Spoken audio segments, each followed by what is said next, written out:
नमस्कार दोस्तों, आप देख रहे हैं अपना YouTube चैनल प्रयास मंत्रा और मैं अपने YouTube चैनल पर आप सभी का हृदय से बहुत आभार व्यक्त करता हूं। मित्रों, आपका बहुत सहयोग मिल रहा है और मैं परमपिता परमात्मा से विनती करता हूं कि हमारा प्रयास मंत्रा परिवार बहुत जल्दी ऊंचाइयों को छुए और आप सबका जो सहयोग है वो अपेक्षित है। जो भाई जो बंधु मेरे चैनल पर नए हैं, नए व्यूअर हैं, उनसे विनती है कि वो एक बार मेरे चैनल को सब्सक्राइब करें और उस पर लाइक, कमेंट और शेयर उसको अवश्य करें। चलिए स्टार्ट करते हैं आज का अपना लेक्चर। इसमें 20 महत्वपूर्ण क्वेश्चन आप तक पहुंचाने का प्रयास करूंगा दोस्तों।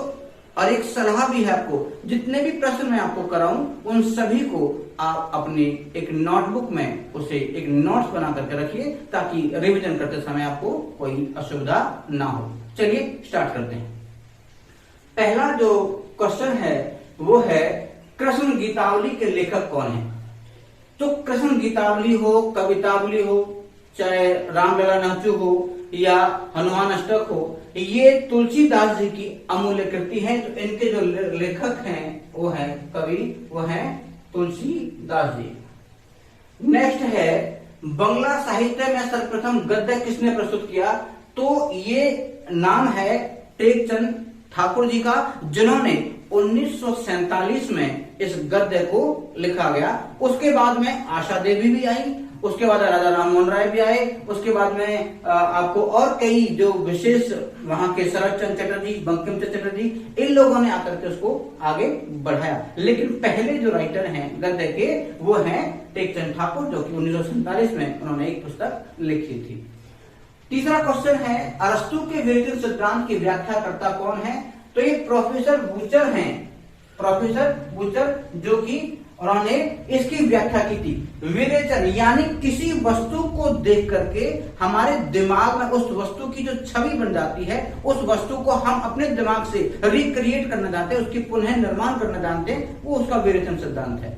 उसको फॉलोइंग जो है वो कहते हैं। ठीक है, आगे है चिंतामणि किस लेखक का निबंध संग्रह है। दोस्तों ये प्रश्न बहुत ही आसान है क्योंकि चिंतामणि एक निबंध संग्रह था आचार्य रामचंद्र शुक्ल का। तो इसका सही आंसर होगा रामचंद्र शुक्ल। आचार्य हैं तो आचार्य रामचंद्र शुक्ल हैं, तो उनका ही है ये निबंध संग्रह और ये ललित निबंध में आता है। आगे बढ़ते हैं। प्लेटो ने काव्य को सत्य से कितना दूर माना है। तो प्लेटो जो को देखिए, एक चीज तो देखें, काव्य धरातल पे होता है, लेकिन जो काव्य में वास्तव में लिखा जाता है वो उतना सही नहीं है जितना कि काव्य में उसको बताया गया है। लेकिन ध्यान है कि जब प्लेटो हैं तो कहना चाह रहे हैं। तो अगला प्रश्न है कि विवेचन सिद्धांत का विवेचन किसने किया। अब विवेचन में फिर बताना चाहूंगा कि विवेचन सिद्धांत किसी वस्तु को देख करके किया गया, लेकिन इसी सिद्धांत का भी पुनः उनका विश्लेषण किया गया, विवेचना की गई, तो वो कर गई प्लेटो द्वारा। नेक्स्ट की तरफ बढ़ रहा है। संत नामदेव का नाम किस क्षेत्र विशेष से जुड़ा था। देखिए किस क्षेत्र विशेष से, किसका, संत नामदेव का। तो नामदेव जी जो है वो मराठी थे, तो महाराष्ट्र के विदर्भ से इनका संबंध माना गया है। आगे बढ़ते हैं। किस आरंभिक लेखक की रचना में पंडिताऊपन का बाहुल्य मिलता है। तो पहले जो राइटर हुए हैं जिनकी पंडित, मतलब कुछ लोग विशिष्ट दिखाते हैं जैसे कि वो कितने बड़े पंडित हैं, कितने बड़े शास्त्रार्थ हैं, लेकिन ऐसे ही एक राइटर हैं मुंशी सदा सुखलाल। इनकी हमेशा जिस भी रचना में उसमें उसको बढ़ा चढ़ा करके वो अपने आप को प्रूव करते थे, दिखाते थे। तो पंडिताऊपन है उसका बाहुल्य मिलता है। अगला है निस्सहाय हिंदू कृति की विधा क्या है। तो ये पुस्तक जो है वो बहुत चर्चित पुस्तक है, निस्सहाय हिंदू। तो इसकी जो विधा है, स्टाइल जिसको कहते हैं, वो है उपन्यास, यानी एक नोवेल है निस्सहाय हिंदू। आगे हिंदी के सर्वप्रथम समाचार पत्र का क्या नाम है। तो हिंदी का जो पहला समाचार पत्र जो निकला था कलकत्ता से, फोर्ट विलियम कॉलेज कलकत्ता से, तो उसका नाम था उदन मार्तन। उदन मार्तन ये समाचार पत्र पहली बार छपा था, जो कि कलकत्ता से छपता था, फोर्ट विलियम कॉलेज कलकत्ता से। तो चलिए अगले पेज पर मिलते हैं दूसरे 11 प्रश्नों के साथ। 11वां क्वेश्चन आप देखें।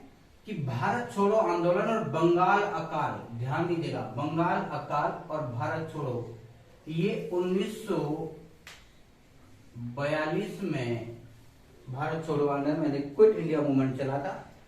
तो इस आंदोलन के बाद ही बंगाल में अकाल भी पड़ा और उस समय कौन सी काव्य रचना की गई?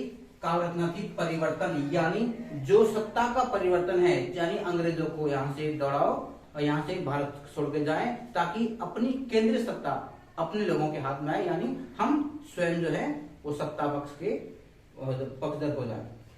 अगला क्वेश्चन है भाषा विज्ञान में प्रयत्न लाघव किसे कहते हैं? देखिए, प्रयत्न और लाघव जो आसानी से मिल जाए, लाघव मतलब आसानी से, प्रयत्न मतलब कोशिश करने के बाद। अब इसके क्या था? मुख सुख, यानी मुख के सुख के लिए, यानी जो बोलने में, सोचने में, समझने में मुख के सुख के लिए जो किया उसको कहा गया प्रयत्न लाघव। बहुत बहुत इंपॉर्टेंट क्वेश्चन है, कई बार HSSC द्वारा ये पूछा गया है।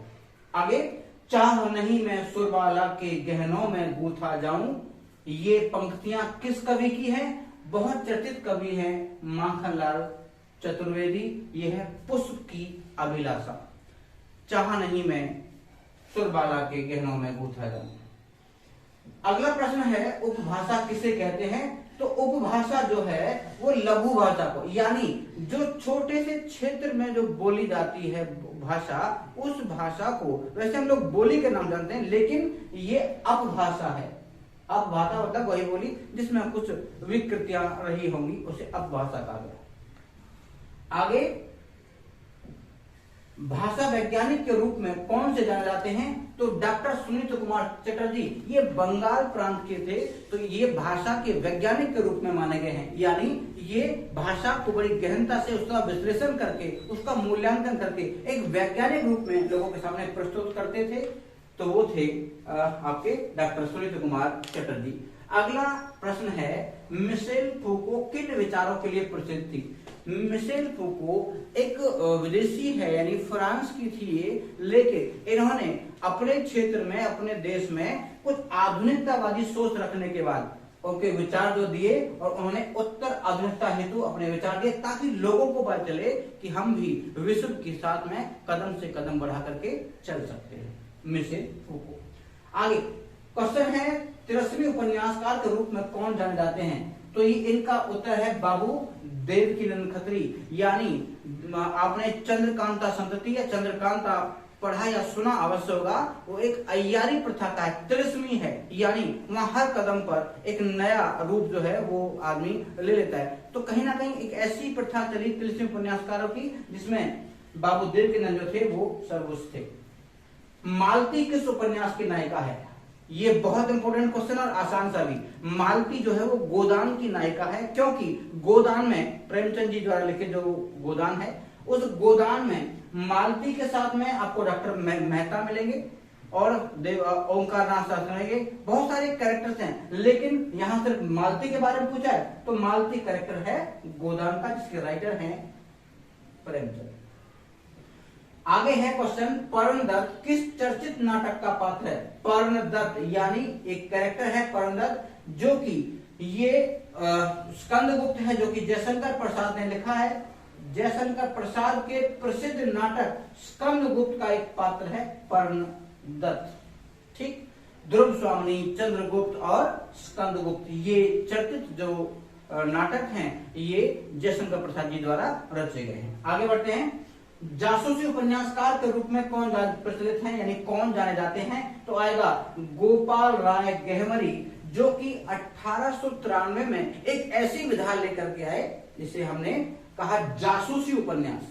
यानी जैसे आपने बहुत सारे पढ़ोगे, जैसे सीआईडी इत्यादि के जो शेयर देते तो वो जासूसी है, वो कैसे क्राइम को पकड़ते, क्रिमिनल या अपराधी को कैसे पकड़ते हैं, तो वो जासूसी प्रथा जो चली 1893 में चली, जिसे लाए थे गोपाल राय गहमरी। तो ये थे हमारे आज के 20 वो महत्वपूर्ण प्रश्न जो आप तक हमने पहुंचाए। उम्मीद करते हैं कि आप को ये लाभान्वित कर रहे होंगे और आगे भी ऐसे ही वीडियो आप तक पहुंचाने का प्रयास करते रहेंगे। और आपसे उम्मीद है कि अगर मेरा जो वीडियो है आपको पसंद आया तो कृपया करके एक थम्स अप या हमें जो है लाइक करने का प्रयास करें, और साथ ही साथ जो चैनल पर नए हैं वो सब्सक्राइब करें, शेयर और कमेंट करना ना भूलें। तब आज के लिए बस इतना ही, मिलते हैं जल्दी एक नई वीडियो के साथ। जय भारत, नमस्कार।